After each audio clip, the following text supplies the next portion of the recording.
Hello guys, आप सभी साथियों को एक बार फिर से हमारे यूट्यूब चैनल एजुकेशन मित्र रोहित चैनल में स्वागत है। साथियों, आप लोग कैसे हो? मैं आशा करता हूं कि आप सभी लोग अच्छे होंगे। तो आज की वीडियो में आप लोगों से मैं सीडीपी का टेस्ट लूंगा, स्पेशल सीटेड दिसंबर 2024 एग्जाम के लिए। तो इस टेस्ट में जो टोटल क्वेश्चन होंगे वो होंगे 30 और 30 में से आपको 15 प्लस सही करके दिखाने होंगे। तो मैं समझूंगा कि आपकी तैयारी ठीक ठाक चल रही है। और इन 30 क्वेश्चनों में से आपके जितने भी क्वेश्चन सही होते हैं आपको अपना रियल स्कोर कमेंट बॉक्स मुझे ज़रूर से ज़रूर बताना होगा। इससे मुझे ये पता चलेगा कि आपकी तैयारी किस लेवल पर पहुंच चुकी है। और अब इन बचे हुए दिनों में अब आपको ज़्यादा से ज़्यादा प्रीवियस ईयर के क्वेश्चन सॉल्व करने होंगे। और मैं डेली अपने चैनल के माध्यम से प्रीवियस ईयर के क्वेश्चन टेस्ट फॉर्मेट में आपके लिए लाता हूँ। तो आप सभी को क्या करना है, सभी क्वेश्चन को सॉल्व करना होगा और अपना रियल स्कोर मुझे कमेंट बॉक्स में ज़रूर बताना होगा।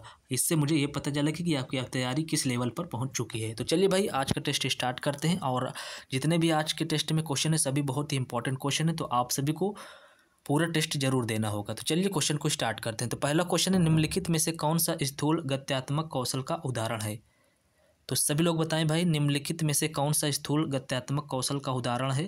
तो यहाँ पर आपका खंबे की तरह फुटबॉल को लात से धकेलना, ये आपका जो है स्थूल गत्यात्मक कौशल का उदाहरण है। बाकी चित्र बनाने के लिए पेन पकड़ना, कागज को आड़ा टेढ़ा जिग जैग जिसे आप बोलते हैं तरीके से काटना, धागे माला पिरोना, ये आपका क्या है, सूक्ष्म गतिक कौशल के उदाहरण है। तो चलिए भाई, अगला क्वेश्चन देखते हैं क्या है। तो अगला क्वेश्चन आपके सामने स्क्रीन पर है, बच्चों का विकास डैश से डैश की ओर बढ़ता है।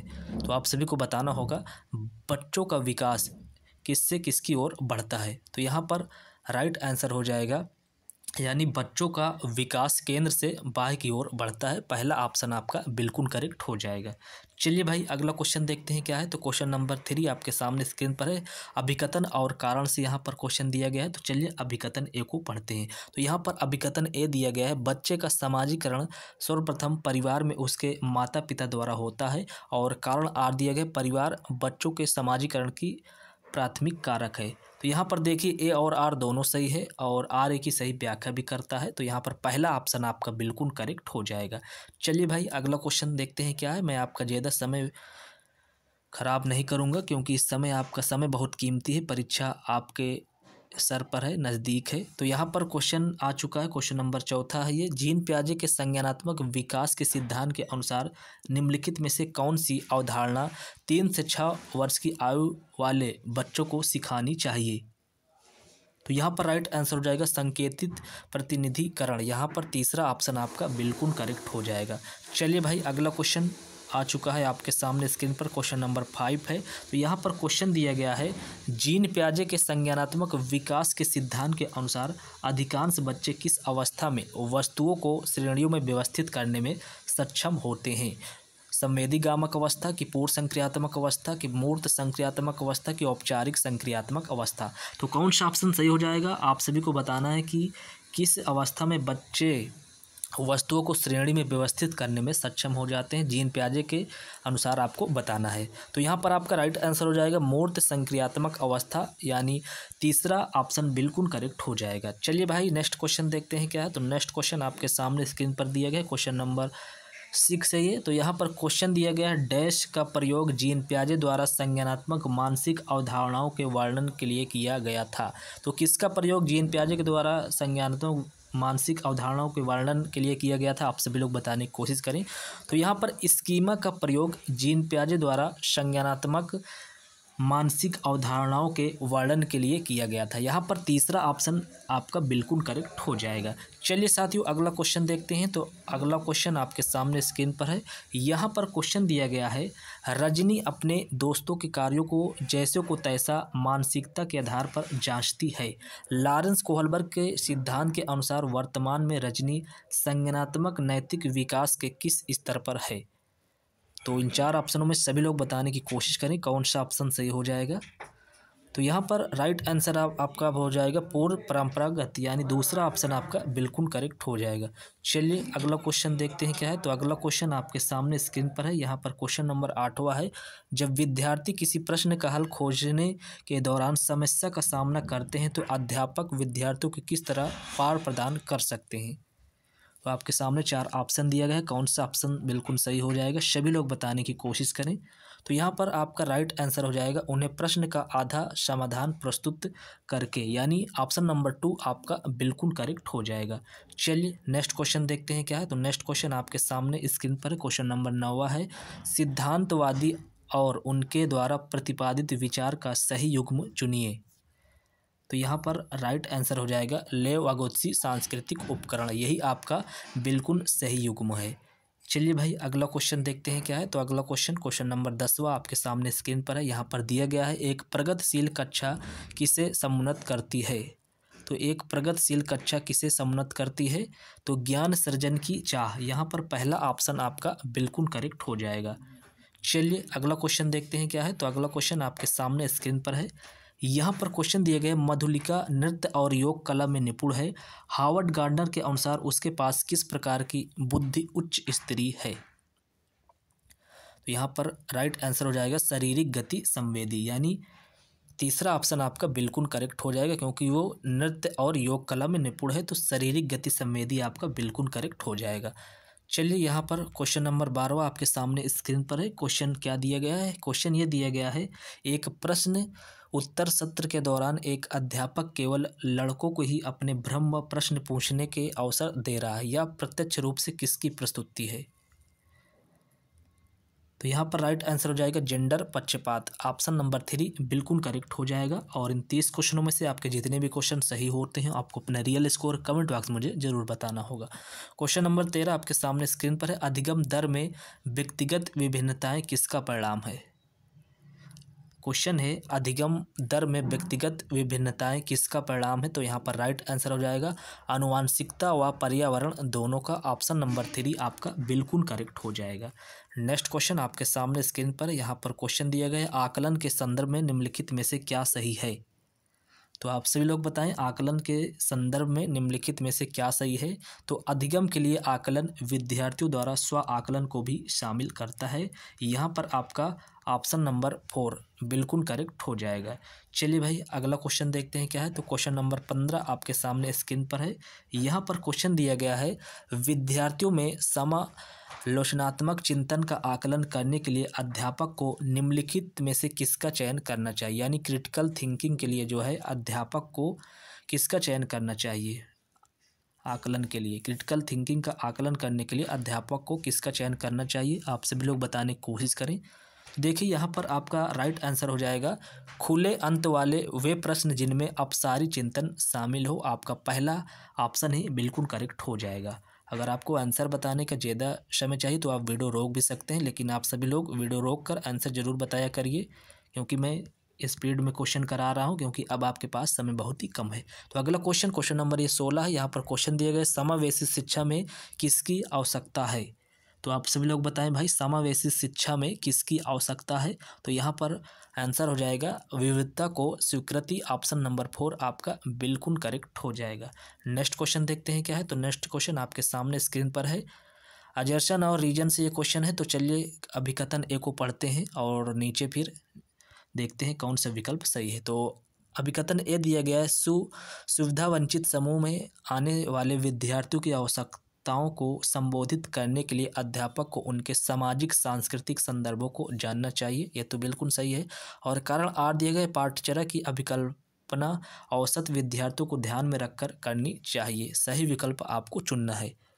तो सही विकल्प का चुनाव करिए। तो यहाँ पर ए सही है लेकिन आर गलत है, तो ऑप्शन नंबर 3 आपका बिल्कुल करेक्ट हो जाएगा। चलिए भाई अगला क्वेश्चन देखते हैं। पठन वैकल्य किस प्रकार की विकलांगता है। तो आप सभी को बताना होगा पठन वैकल्य किस प्रकार की विकलांगता है।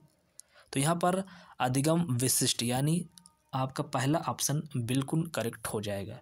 चलिए नेक्स्ट क्वेश्चन देखते हैं क्या है। तो नेक्स्ट क्वेश्चन आपके सामने स्क्रीन पर है। यहाँ पर क्वेश्चन दिया गया है, क्वेश्चन नंबर 19 है। तो यहाँ पर क्वेश्चन दिया गया है निम्नलिखित में से कौन सा स्वालीनता विकार का विशिष्ट लक्षण है।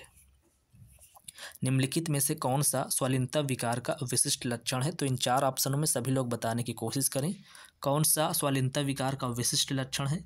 तो यहाँ पर जो है बाधित संप्रेषण, पहला ऑप्शन आपका बिल्कुल करेक्ट हो जाएगा। चलिए भाई अगला क्वेश्चन देखते हैं क्या है। तो क्वेश्चन नंबर 20 आपके सामने स्क्रीन पर है। तो यहाँ पर क्वेश्चन दिया गया है कक्षा में विभिन्न योग्यताओं वाले शिक्षार्थियों की आवश्यकताओं की पूर्ति कैसे की जा सकती है। तो सभी लोग जवाब देने की कोशिश करें। यहाँ पर राइट आंसर क्या हो जाएगा? तो यहाँ पर राइट आंसर हो जाएगा श्रेणीबद्ध कठिनाई के कार्य देकर। यहाँ पर आपका पहला ऑप्शन बिल्कुल करेक्ट हो जाएगा, क्योंकि मानकीकृत आपका होगा नहीं, केवल इसे ये कट जाएगा। और विभिन्न आवश्यकताओं वाले शिक्षार्थियों की उपेक्षा करके ये आपका उपेक्षा गलत हो जाएगा। तो इस तरह से पहला ऑप्शन आपका बिल्कुल करेक्ट हो जाएगा। क्वेश्चन नंबर 21 आपके सामने स्क्रीन पर है। अधिगम तब अधिक अर्थपूर्ण होता है जब विषय वस्तु को डैश रूप में प्रस्तुत किया जाता है। तो किस रूप में जो है प्रस्तुत करने पर अधिगम अधिक अर्थपूर्ण होता है, आप सभी को यहाँ पर बताना होगा।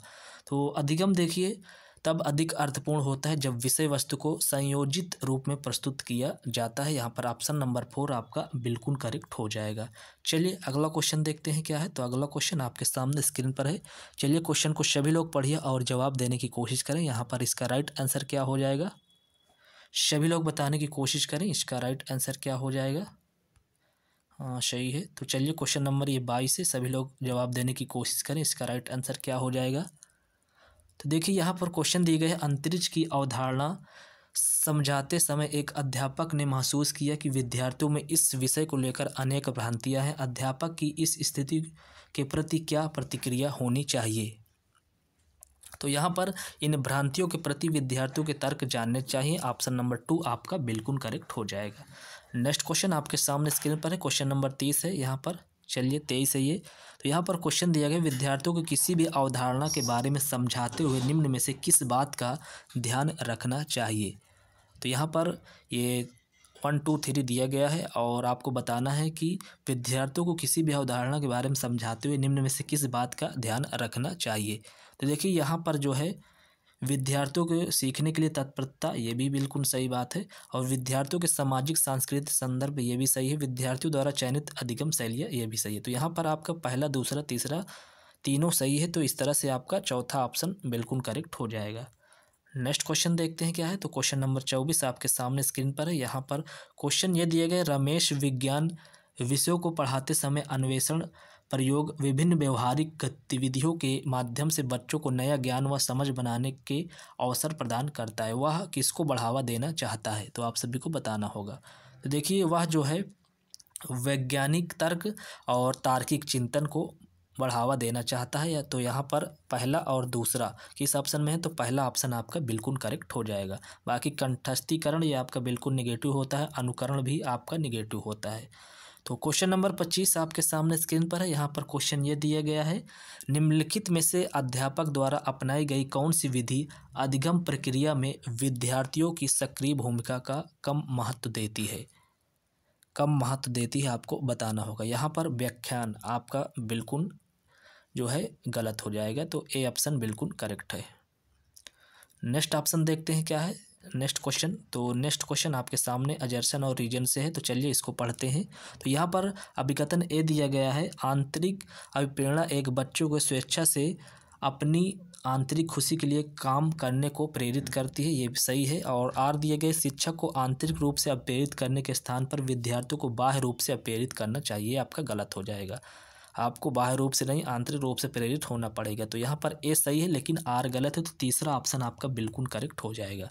नेक्स्ट क्वेश्चन आपके सामने स्क्रीन पर है, प्रभावशाली समस्या समाधान में किसके बहिष्करण की आवश्यकता है? तो सभी लोग बताने की कोशिश करें इसका राइट आंसर क्या हो जाएगा। तो यहाँ पर राइट आंसर हो जाएगा कार्यात्मक स्थिरता, ऑप्शन नंबर 1 आपका बिल्कुल करेक्ट हो जाएगा। चलिए भाई अगला क्वेश्चन देखते हैं क्या। तो क्वेश्चन नंबर 28 आपके सामने यहाँ पर स्क्रीन पर है। क्वेश्चन ये दिया गया है, एक विद्यार्थी अपनी असफलता का कारण अपनी योग्यता की कमी को मानता है। वह योग्यता को स्थायी मानता है और मानता है कि योग्यता प्रयासों द्वारा प्रभावित नहीं होती। यह विचार दशा किस स्थिति को जन्म दे सकती है? तो यहाँ पर आपका राइट आंसर हो जाएगा अधिगम असहायता, ऑप्शन नंबर 1 आपका बिल्कुल करेक्ट हो जाएगा। चलिए भाई क्वेश्चन नंबर 29 आपके सामने स्क्रीन पर है। 2 क्वेश्चन और बचे हुए हैं। तो यहाँ पर क्वेश्चन दिया गया है, अवधारणाओं को इस तरह से प्रस्तुत करना चाहिए जो। तो अवधारणाओं को आपको किस तरह से प्रस्तुत करना है, इन 4 ऑप्शनों में कौन सा ऑप्शन बिल्कुल सटीक बैठेगा, आप सभी को बताना होगा। तो देखिए अवधारणाओं को इस तरह प्रस्तुत करना चाहिए जो उन्हें पूर्व ज्ञान और स्कीमा को क्रियाशील करें। यहाँ पर आपका ऑप्शन नंबर 2 बिल्कुल करेक्ट हो जाएगा। चलिए भाई अगला क्वेश्चन देखते हैं क्या है। तो अगला क्वेश्चन आपके सामने स्क्रीन पर है। यहाँ पर क्वेश्चन दिया गया है, घोषणात्मक ज्ञान किसी घटना के घटित होने की क्रिया की व्याख्या करता है कि युक्तियों के प्रयोग के बारे में समझ की व्याख्या करता है। तीसरा ऑप्शन दिया गया मुख्यतः ज्ञान के क्या और कौन पहलुओं के बारे में जानना है। और चौथा ऑप्शन है कि समस्या समाधान प्रक्रिया में कोई भूमिका नहीं है। तो आपको बताना है घोषणात्मक ज्ञान। तो यहाँ पर मुख्यतः ज्ञान के क्या और कौन पहलुओं के बारे में जानना है। यहाँ पर आपका ऑप्शन नंबर 3 बिल्कुल करेक्ट हो जाएगा। सो फ्रेंड्स ये रहे आपके सामने सीडीपी के पूरे 30 क्वेश्चन। तो इन 30 क्वेश्चनों में से आपके कितने क्वेश्चन सही हुए हों आपको अपना रियल स्कोर कमेंट बॉक्स में मुझे ज़रूर बताना है। और ऐसी डेली प्रीवियस ईयर के क्वेश्चन सॉल्व करने के लिए टेस्ट फॉर्मेट में आपको मेरा चैनल सब्सक्राइब करके बेल आइकन पर ऑल प्रेस कर लेना होगा, ताकि कोई भी क्लास आए, कोई भी सीटेट से रिलेटेड अपडेट आए वो आपसे छूटने ना पाए। तो चलिए आप सभी लोग इस वीडियो को लाइक एंड अपने अदर फ्रेंडों को शेयर जरूर करें। चलिए मिलते हैं नेक्स्ट वीडियो पर, तब तक के लिए थैंक यू सो मच।